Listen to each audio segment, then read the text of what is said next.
우리는 계속해서 고린도전서를 살펴보고 있습니다. 여러분, 이 고린도전서는 몇 가지 주제들이 명확하게 드러나는 그런 성경입니다. 그래서 앞부분에서는 이제 교회 안에서 누가 더 똑똑한 사람이냐 뭐 이렇게 생각하면서 아볼로파, 뭐 베드로파, 바울파, 그리스도파가 나눠져서 지혜를 자랑하고 지식을 자랑했습니다. 뿐만 아니라 우상 숭배에 대한 문제도 발생했고요. 그 고린도 문화에 젖어들어서 세속적인 문화가 들어와서 음행을 하는 그런 문제도 발생하게 되었습니다. 뿐만 아니라 이 우상의 제물을 먹을 것이냐 말 것이냐 이런 주제도 있었고요. 또한 이 예배 시간에 이 복장을 어떻게 할 것인가 뭐 이런 문제까지 다 다루었습니다. 그리고 성만찬을 할 때 주님의 살과 피를 먹게 되는데 그게 이제 상징적인 거죠. 그런 떡과 잔을 마시는 그 의미도 다시 한번 새롭게 가르쳐 주고요. 이제 12장부터 14장에서는 은사 문제, 성령을 통하여서 교회를 봉사하라고 은사 문제가 많이 발생하였는데 이 은사 문제를 어떻게 지혜롭게 해결할 것인가 이것 때문에 막 분쟁이 있었거든요. 그래서 그 문제를 지금 다루고 있습니다. 그래서 12장, 13장에서 12장에서는 은사가 뭐냐라는 객관적인 이제 영적인 설명들을 주로 했고, 그래서 이 유익을 위해 공동체 유익을 위해서 사용되어지는 것이 은사요, 직분이요, 사역이다. 그래서 은사, 직분, 사역은 같은 말이다. 이렇게 제가 말씀을 드렸고요. 그 다음에 13장에 와서는 그러면 그 모든 은사, 직분, 사역의 가장 밑바탕이 되는 그 움직이는 원리가 뭐냐? 그것은 결국 사랑이다. 공동체를 사랑하고 하나님을 사랑하는 데에서 은사와 직분과 사역이 나오는 것이지 자신을 높이는 수단으로 그것이 사용되어져서는 안 된다라는 것을 살펴보았습니다. 14장에 들어와서는 이제 본격적으로 고린도 교회 안에 있었던 문제였죠. 이 사람들이 방언을 많이 하는데 이 방언이라는 것이 초자연적인 현상이었습니다. 이 사도행전에 보면 오순절날 성령이 임하시고 또 오순절뿐만 아니라 고넬료 집에도 또 뭐 에베소에도 여러 지방에서 또 복음을 전할 때마다 방언이 내렸는데 그 방언은 다 제2 외국어였고 그 하는 말들이 다 하나님의 큰일, 하나님을 찬양하는 예수 그리스도의 십자가 복음과 관련된 내용들이었죠.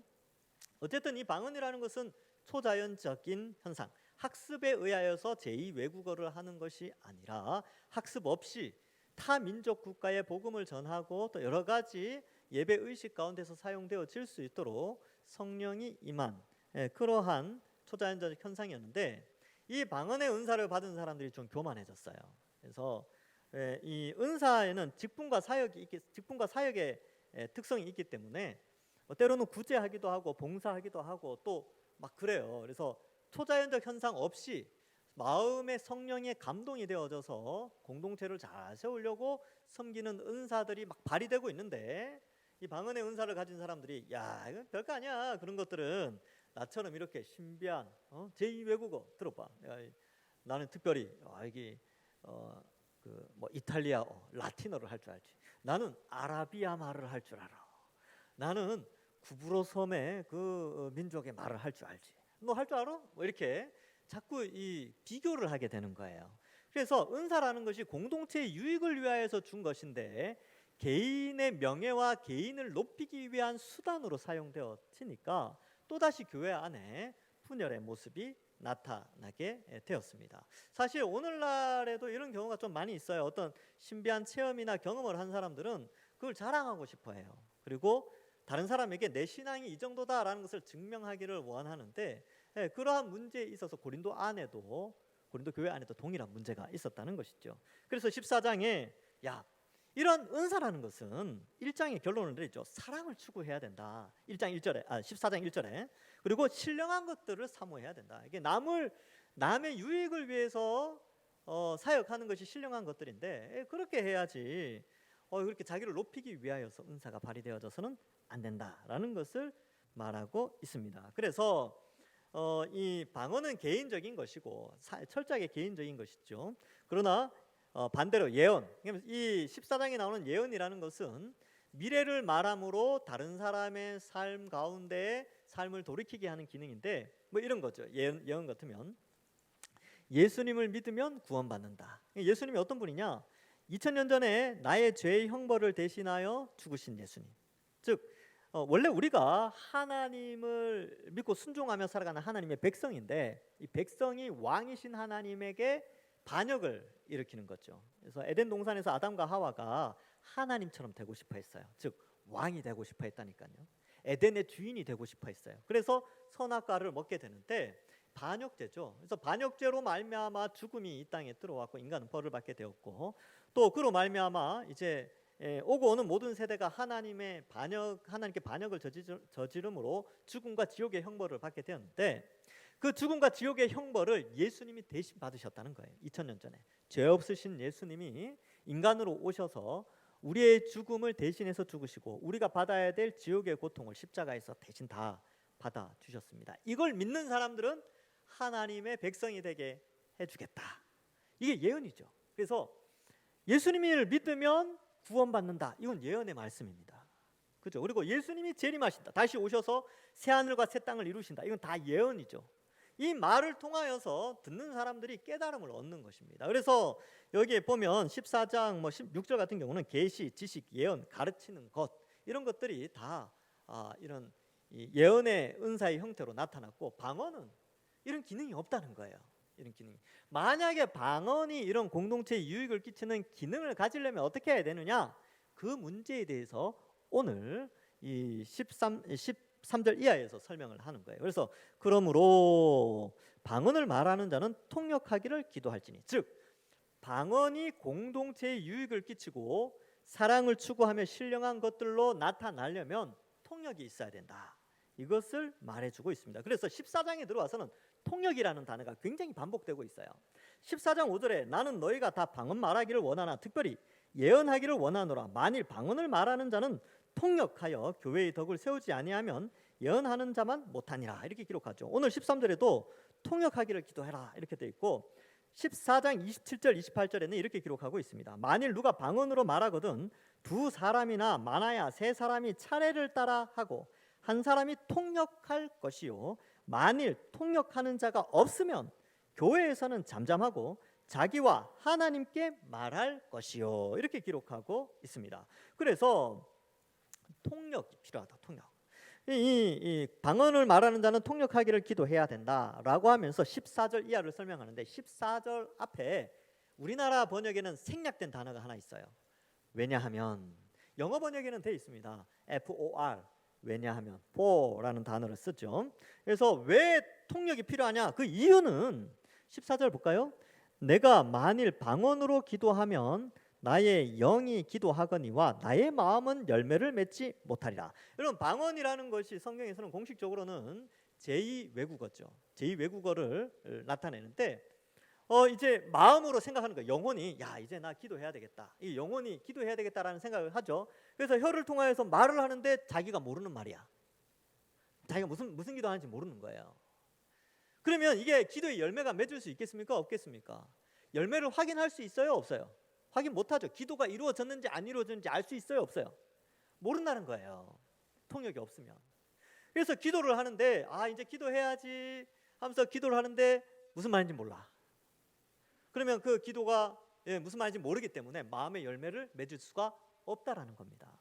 근데 이게 제2외국어든 혹은 오늘날에 뭐 랄랄랄라 이런 거 하는 거든 어쨌든 성경에서 말하는 것은 통역을 구해야 되고, 통역이 없으면 열매가 없다는 겁니다.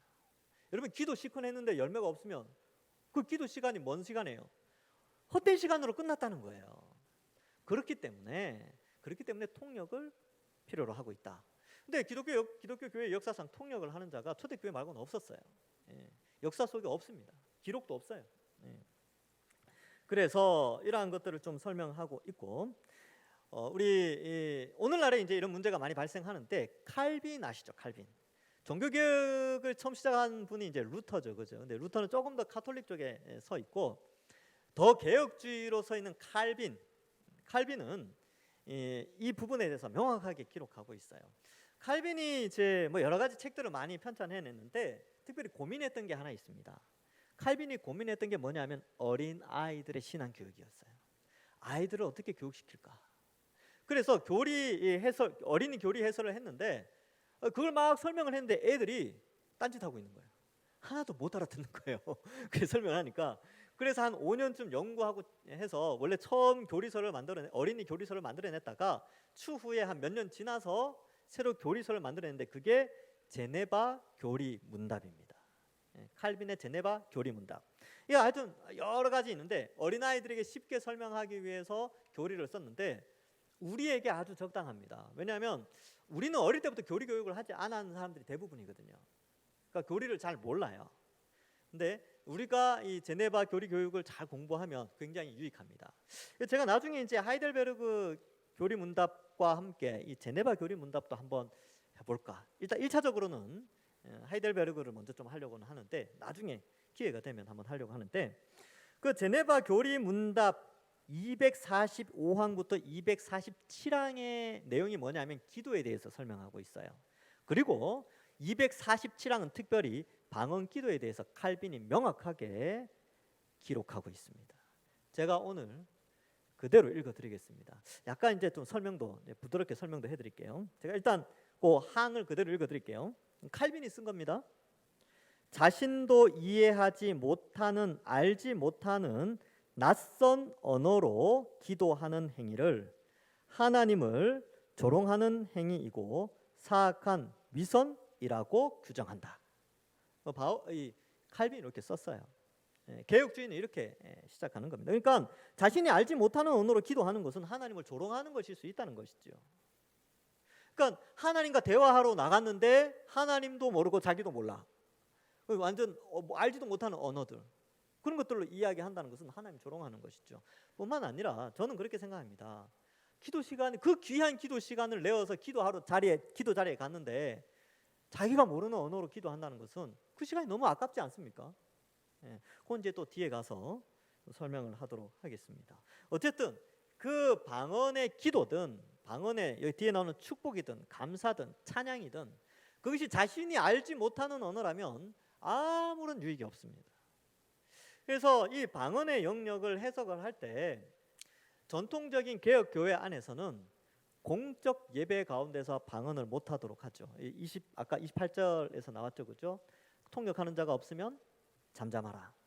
근데 사실 사적인 영역에서도 사실은 금지하고 있습니다. 그런데 시대가 좀 많이 변하다 보니까 사적 영역에서 뭐 골방에서 혼자 기도한다든지 이런 것들에 대해서는 허용하는데 사실은 성경에서는 사적 영역에서도 개인적으로 방언으로 기도하는 것에 그 좀 의미 없음, 무익함에 대해서 기록하고 있어요.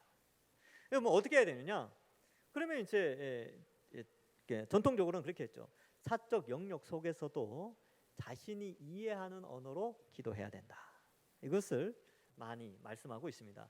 한때 우리 교단에서 관상기도라는 것이 한때 유행했고 이 문제로 총회에서 결론을 내린 적이 있습니다. 관상기도가 뭐냐면 이런 거죠. 가만히 눈을 감고 있다가 하늘로부터 오는 음성에 귀를 기울인다. 신기하죠. 이게 이제 고대 카톨릭이 신비주의로 나갈 때 이런 기도 운동이 있었는데 이걸 기독교에서 받아들였어요. 특히 우리 교단에서. 그래서 이 문제가 총회에서 문제가 되어서 기도의 정의를 내릴 때 어떻게 정의를 내렸느냐. 이제 많은 신학자들이 모여서 기도는 우리가 가진 언어로 하나님께 올려드리는 것이다. 그래서 올려드리는 내용이 기도고 위로부터 받는 것은 계시라고 하는데 위로부터 받는 계시는 성경을 통하여서 완성되었다는 거예요. 그래서 기도라고 하는 것은 하나님의 음성을 듣는 수단이 아니고 우리의 원하는 바 신앙의 유익을 위하여 신앙의 성숙과 이 영혼 구원을 위하여서 하나님께 올려드리는 것이지 위로부터 내려오는 것이 아니다. 이렇게 총회에서 이제 길게 써놨는데 제가 이제 간략하게 요약해서 말씀을 드렸습니다. 기도는 올려드리는 것이죠. 그런데 올려드릴 때 자기의 언어로 자기가 이해할 수 있는 말로 올려드려야 된다. 관상기도라는 것이 한때 유행할 때 그런 거예요. 위로부터 내려오는 메시지의 음성을 듣고 자기가 위로부터 올려드리는데 그것이 알지 못하는 소리라 할지라도 영적인 것이기에 그런 것들 막 추구하는 그런 신비주의 운동이 있었는데 우리 교단에서 이제 없어졌어요. 총회에서 결정 내렸으니까.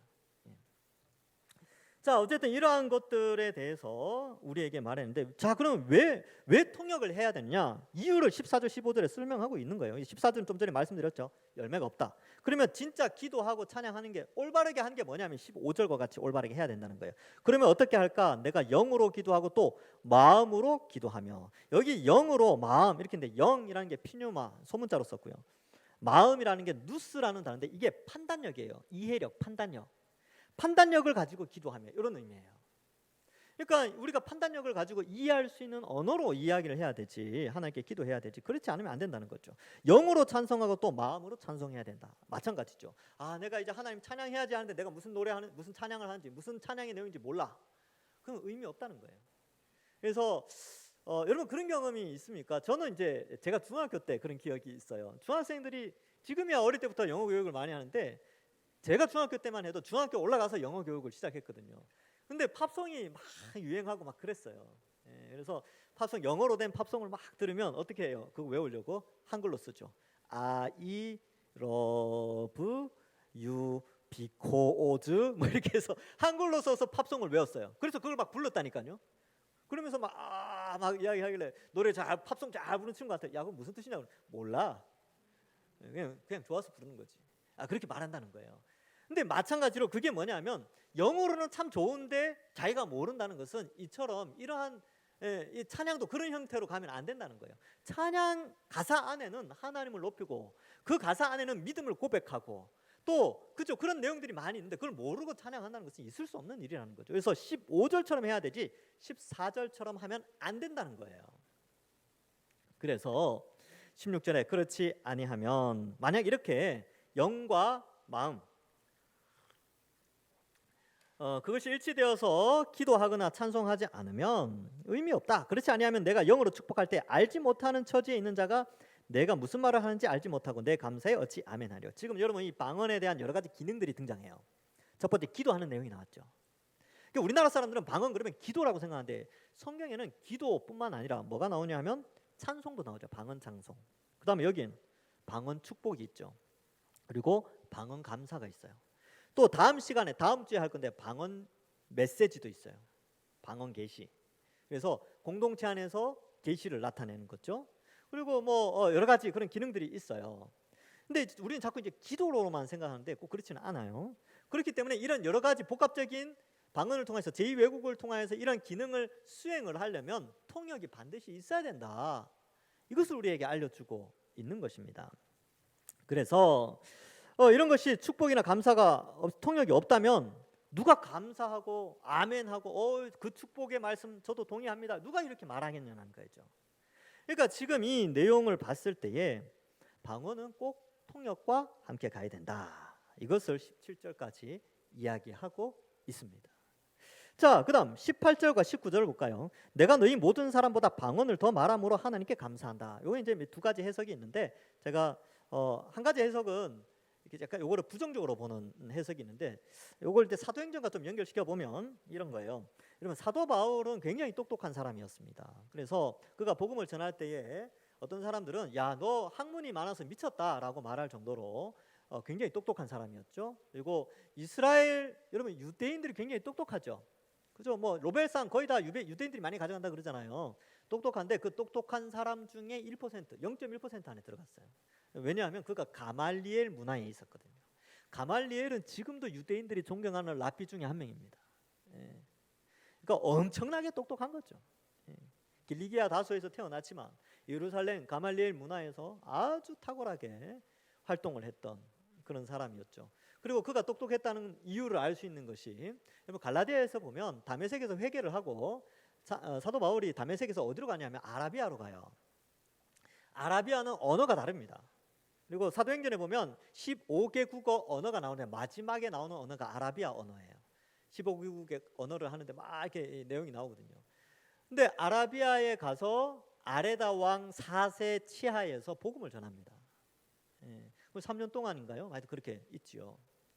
그래서 지금이야 이제 우리가 아라비아라고 하는데 2000년 전에는 거기가 나바티아 왕국이라고 합니다. 아라비아 지역을 나바티아 왕국이 있었거든요.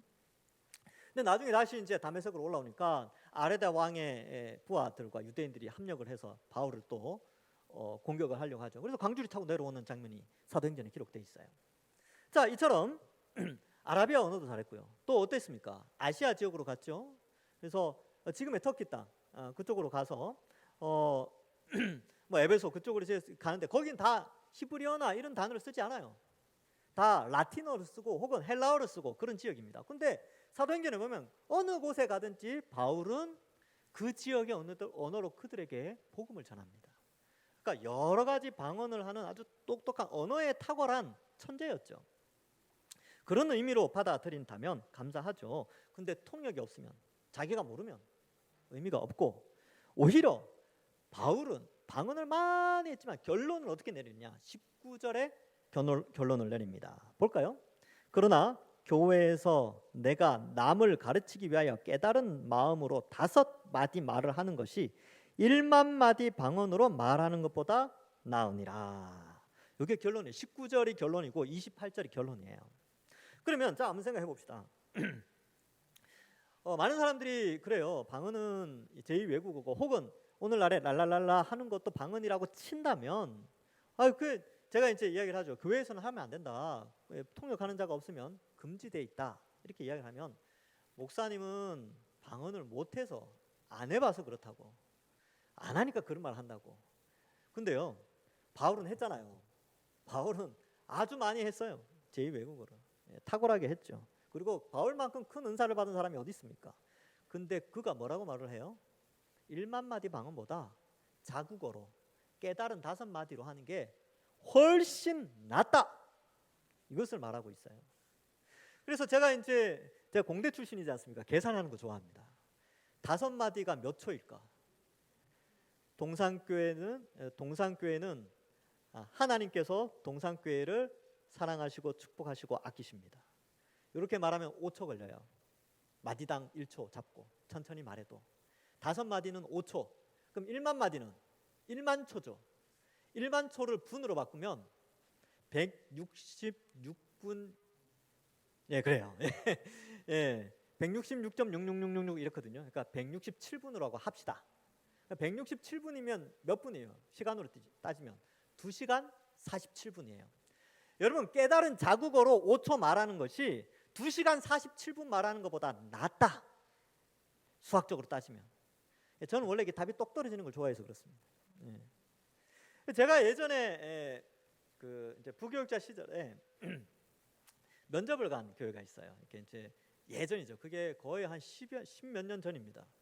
근데 그 교회 갔는데 그 목사님이 그러더라고요. 하루 몇 시간 기도하냐고. 그래서 새벽 예배 마치고 한 30분 정도 기도합니다. 그러니까 아직 멀었구만. 2시간 정도는 해야지. 근데 그분이 이제 방언으로 이렇게 이제 제2외국어 방언이 아니고 랄랄랄랄라 하는 방언으로 하시는 분이에요. 2시간은 해야 된다는 거예요. 그래서 제가 그건 무슨 뜻입니까? 이렇게 물으니까 모르지. 그건 뜻이 중요한 게 아니고 그런 의미가 중요하다. 하나님과의 교제하는 시간이 그만큼 길다는 게 중요하다. 아직 목회가 아직 좀 그러니까 아직 좀 어려서 잘 모르는 모양인데 기도 2시간 이상 해야 목회 잘할 수 있어. 그렇게 이야기하는 거예요. 제가 그때 이 19절 말씀을 알았어야 되는 건데, 외웠어야 하는 건데 안타깝습니다. 저는 이 이야기 많이 들었어요. 옛날에도 많이 들었습니다. 목회하려면 2시간씩 기도해야 된다. 그래서 어떻게 2시간씩 하니까 너무 힘들어요. 사실 실제로 해보려고 했는데 너무너무 힘들어요. 그래서 존경합니다. 정말 존경해요. 기도 오래 하시는 분들 존경합니다.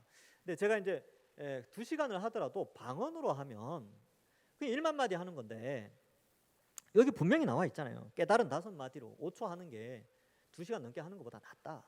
바울이 그렇게 기록하고 하나님께서 바울을 통하여 기록한 말씀이에요. 이것이 표준이죠. 이것이 명시적인 해답입니다. 그러니까 우리의 경험이나 우리의 공로주의 또 혹은 자신을 자랑하기 위한 수단으로 기도가 사용되거나 방언이 사용되어져서는 안 된다는 것이죠. 바울이 이거 왜 적었겠습니까? 이렇게 자랑하는 사람이 고린도 교회 안에 있었다는 거예요. 그러니까 깨달은 5마디가 그렇게 오래 하는 것보다 낫다. 이것을 말씀하시는 것이죠. 그래서 우리도 좀 잘 깨달아야 돼요. 어떤 분들은 실제로 그랬어요. 제가 이제 어떤 교회 갔을 때 여집사님이 그랬어요. 자기는 기도 오래 하고 싶대요. 그래서 방언을 받고 싶대요. 여러분, 그거는 방언의 원래 목적이 아닙니다. 방언은 왜 한다고요? 복음 전하. 사도행전에 보면 복음 전하라고, 외국 나가서 복음 전하라고. 그리고 여기 축복의 말씀하고 감사하고 찬양하고 기도하는 그런 여러 가지 복합적인 기능이 있는데, 단순히 오래 하도록. 왜 오래 하고 싶어 하는 줄 아세요? 자랑하려고. 남한테 안 꿀리려고. 남들이 막 몇 시간씩 한다고 자랑하니까 자기도 꿀리고 싶지 않은 거예요. 그런 욕심이 있기 때문에 방언을 자꾸 하려고 하는데, 여러분, 방언 기도하게 해달라고 기도하지 마세요. 오히려 여러분, 그거 잘못해서 정말 이 기도의 자리에 나가야 되는데 아까 칼빈이 말했던 것처럼 그 신성한 기도의 자리를 아깝게 허비하는 시간이 될 수 있다는 겁니다. 그렇기 때문에 깨달은 5마디, 깨달은 10분, 깨달은 5분, 깨달은 1분, 그것이 더 중요하다. 계속 말씀드리죠. 시간이 중요한 게 아니라 간절함이 중요하다. 제가 우리 동산교회 와서 계속 했던 말입니다. 간절함이 중요하다. 기도는 간절함이에요. 여러분, 애들이 뭐 달라고 할 때 오래 끌면 너 한 3일 동안 요구하면 내가 들어줄게, 그러십니까? 아니죠. 그 아이의 간절함, 그죠? 애절함, 간곡함, 이런 것 때문에 들어주지 않습니까? 부모님들이. 똑같습니다. 그래서 하나님을 아버지라고 부르지 않습니까? 자, 그런 의미에서 19절을 좀 정의 내릴 수 있고요. 20절부터 25절은 조금 빠르게 진행해 보겠습니다. 형제들아, 지혜는 아이가 되지 말고 악에는 어린아이가 되라. 지혜는 장성한 사람이 되라. 율법에 기록된 바 주께서 이르시되 내가 다른 방언을 말하는 자와 다른 입술로 이 백성에게 말할지라도 그들이 여전히 듣지 아니라 하였으니. 여러분, 이 21절에 율법에 기록된 바라고 했는데 이게 이사야 28장의 말씀입니다. 근데 이 이사야 28장의 배경이 뭐냐 하면 이사야나 여러 선지자들이 유다가 죄를 자꾸 지으니까 너희들 망한다, 예루살렘 무너진다, 너희들 외국 이제 망하게 하나님이 심판하신다라고 하는데 안 믿어. 이 사람들이 안 믿는 거예요. 히브리 말로 아무리 이야기해도 안 믿는 거예요. 그래서 나중에 어떤 일이 벌어지냐면 아수르 사람들이, 아시리아 사람들이 예루살렘에 와서 아시리아 방언으로, 아시리아 제2외국어로 예루살렘이 멸망될 것을 자꾸 이야기하는 거예요. 근데 어때요? 못 알아듣잖아요. 아시리아 말을 어떻게 알아들어요, 히브리 사람들이. 근데 하나님이 그들을 그렇게 보내서 그들을 심판하신다는 확실한 증표로 나타내신 거예요. 그래서 방언은 이렇게 이 제2외국어 방언이 나타났던 이사야서의 내용을 바울이 끌고 온 이유는 믿지 않는 자들이 심판을 당한다, 믿지 않는 자들은 계속 믿지 않은 상태로 있다라는 것을 나타내는 표시로 갖고 온 거예요. 그 내용이 밑에 나오는 거예요. 요 본문 9절 이사야 28장을 가져온 이유를 밑에 설명하고 있어요. 그래서 22절에 그러므로 방언은 믿는 자들을 위하고 믿는 자들을 위하지 아니하고 믿지 아니하는 자들을 위하는 표적이니 예언은 믿지 아니하는 자들을 위하지 않고 믿는 자들을 위함이라. 여기 이제 무슨 말이냐? 이게 말이 어렵잖아요. 그러니까 밑에 설명을 또 해놨어요. 그러므로 볼까요? 온 교회가 함께 모여 다 방언으로 말하면 알지 못하는 자들이나 믿지 아니하는 자들이 들어와서 너희를 미쳤다 하지 아니하겠느냐. 이게 무슨 말이냐면 방언이 통역되지 않고 교회 안에서 많은 사람들이 말을 할 때는 믿지 않는 자들이나 처음 온 사람들이 딱 보고 외국어니까 못 알아듣잖아요. 그리고 오늘날처럼 랄랄랄라 이렇게 해버리면 처음 온 사람들이 무슨 생각하냐면 미쳤다 이렇게 말을 생각한다는 거예요. 저는 실제로 경험했습니다. 네, 실제로 하나님 앞에서 제가 명확하게 말씀드릴 수 있고 그날의 충격이 저도 컸기 때문에 기억하는 게, 제가 고등학교 2학년 때 학생회 회장을 했어요. 네, 근데 전도 집회가 있었습니다. 총동원 전도주일 이런 거 하지 않습니까, 그죠? 근데 학생회 회장인데 회장이 누구라도 데리고 와야 될 거 아닙니까, 그죠? 근데 제가 다녔던 교회에 그 골목 안쪽으로 들어가서, 지금은 이제 그 골목이 없어지고 주차장으로 변했는데 그 주차장으로 변하기 전에 그 집이 있었는데 그 골목 입구에 제 친구가 살았어요. 이름이 강동구. 외우기 쉽죠, 그죠? 강동구. 지도 그거 알아요. 자기 강동구. 앞으로 강동구에 살았으면 좋겠다. 뭐 그런 의미도 있겠지만, 하여튼 이름이 강동구예요, 동구. 인상이 아주 좋았고요. 잘생겼어요. 이제 웃으면 여기 보조개가 탁 들어가는, 남자치고는 아주 멋있게 잘생긴 친구인데, 제가 어릴 때부터 같이 놀았기 때문에 하여튼 교회 데리고 가려고 무지하게 노력했는데 교회 옆에 사니까 애가 부모님 영향을 받아서 교회에 대한 안 좋은 인식이 많았어요. 시끄럽다 그러고 뭐 하여튼 교회 다니는 막 그래 안 좋았어요. 근데 제가 이제 구슬리고 사주고 뭐 이렇게 해가지고 결국 데리고 왔죠. 어렵게 중고등부 예배 딱 데리고 와서 이제 야 너도 이제 복음 듣고 야 나랑 같이 신앙생활 했으면 좋겠다 이렇게 딱 왔는데 그날따라 전도사님이 오버하셨어. 애들이 너무 많이 온 거예요. 오버하셔가지고 여러분 오늘 처음 오신 분들을 위해서, 처음 온 우리 학생들을 위해서 통성으로 기도합시다 그런 거예요. 통성기도를 했다니까요. 통성기도가 뭐냐면 소리 내서, 그때 방기도 한 것도 아니에요. 그냥 뭐 선생님들 크게 이야기 저도 막 하라고 하니까 하나님 우리 동구 꼭 같이 신앙생활 하시고 막 이야기했는데 동구가 옆에서 쿡 찔러요. 씩 웃으면서 야 너희들 다 미친 사람 같다. 그리고 그 뒤로 안 나왔어요. 근데 제가 그 동구가 웃으면서 저한테 했던 그 장면이 생생하게 기억납니다. 너무 미안했거든요. 너무 미안해서. 그리고 너무 안타까워서. 그렇다는 거예요. 지금 이제 요 장면을 저는 이 23절을 읽으면서 이거 명확하게 이게 뭔지 아는 거예요. 알죠? 저는 경험했습니다. 지금 동구가 예수님 믿었으면 좋겠어요. 좋은 영향력을 받아서. 어쨌든 그때는 그랬습니다. 여러분 여기 앉아 있는 분들도 마찬가지예요. 우리가 이런 것들을 좀 생각해 보는 것이죠. 그래서 바울이 이걸 안타깝게 여겼어요. 그 통역이 되어지면 얼마나 좋습니까? 그죠? 그리고 여기 보면 다 이야기하는 건 안 좋다. 그래서 뒤에 나가서 다음 주 하겠지만 차례를 따라서 순서를 따라서 해야 된다. 한꺼번에 다 그런 이야기하면 처음 와서 복음 들으려는 사람들한테 안 좋다는 거죠. 그래서 한 사람씩 통역자를 세워서 한 사람 순서대로 해야지. 그렇게 하면 안 된다는 거예요. 그래서 이러한 것들을 좀 이야기하는데, 자, 제가 지난 시간에는 방언이 사적인 것으로 공적인 영역에서는 안 된다, 사적인 영역에서는 괜찮다라고 했는데, 오늘 본문에서는 사적인 영역에서도 한번 생각해 보라는 거예요. 사적인 영역에서 아무리 길게 기도해도 그것이 5마디보다 귀하지 않다라고 성경에서 명확하게 말한다면, 여러분 사적인 기도, 골방에서의 기도에서도 자신이 깨달은 말로 기도하는 게 더 낫지 않겠습니까? 본문에 의하면. 그렇죠? 그리고 공적인 예배 시간에나 아니면 전도 집회 때나 하여튼 불신자들이 언제든지 올 수 있기 때문에 이러한 언어들을 하는 것들에 대해서는 좀 우리가 좀 경계를 해야 되죠. 그럼 뭘 강조하느냐? 24절 이하에 그러나 다 예언을 하면 믿지 않는 자들이, 알지 못하는 자들이 들어와서 모든 사람에게 책망을 듣죠. 모든 사람에게 판단을 받아요. 그러니까 책망의 내용이 뭡니까?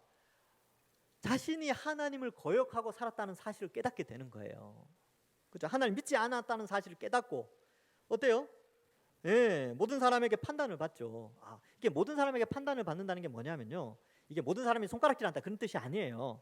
여러 사람에게 객관적으로 증명되어지는 객관성이 확보된다는 거예요. 어떤 객관성요?